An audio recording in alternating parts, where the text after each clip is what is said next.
Russian broadcasters mocked the Republican lawmakers who visited Moscow over the 4th of July holiday and gloated about the Kremlin's role in electing President Donald Trump.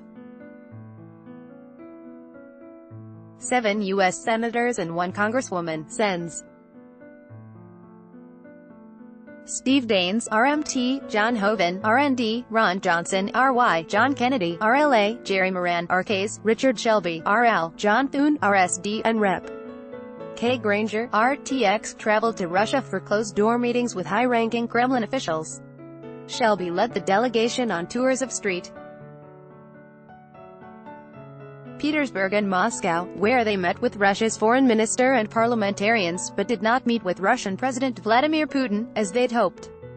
Julia Davis, at Julia Davis News, July 3, 2018. The trip was planned months ago, before Trump's White House invitation to Putin was shifted instead to a private one-on-one meeting between the two presidents. "We know that we need a new beginning, that we can go over recriminations on both sides for days in," Shelby said at the Federation Council, Russia's upper house of parliament. "But I believe Russia and the United States and the world will be a lot better off if we improve our relationship." The Alabama Republican dismissed the widespread agreement among U.S. intelligence and law enforcement agencies that the Kremlin interfered in the 2016 election, but Russian TV hosts disagreed. "What trouble did we cause?" one Russian TV analyst said last week, before the senators arrived. "We just elected Trump, that's all." The GOP lawmakers started their trip last weekend in St. Petersburg, where they were welcomed by Gov. Georgy Poltavchenko, a former KGB officer and Putin ally, and then met Lavrov and former Russian ambassador Sergei Kislyak, whose contacts with Trump campaign officials ahead of the election have been eyed by special counsel Robert Mueller.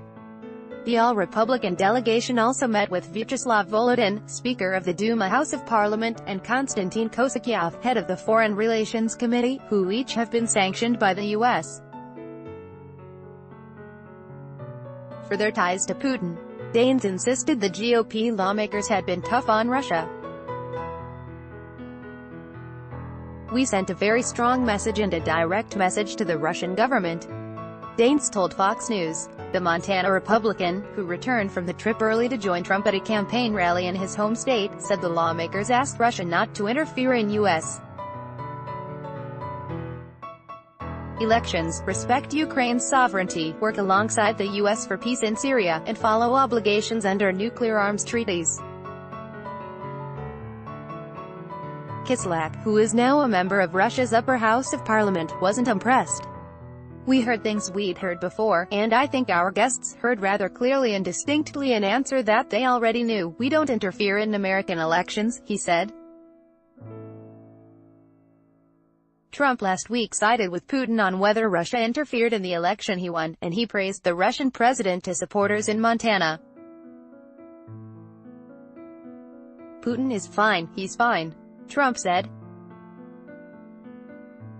"We are all fine, we're all people." Russian broadcasters mocked the Republican lawmakers as weak, saying their tough talk changed after arriving in Moscow. "We need to look down at them and say, you came because you needed to, not because we did," said Russian military expert Igor Korochenko on state-run television. Duma member Vyacheslav Nikonov said the meeting with the Republican lawmakers was one of the easiest ones in my life. Hat tip to Russian media analyst Julia Davis for her information.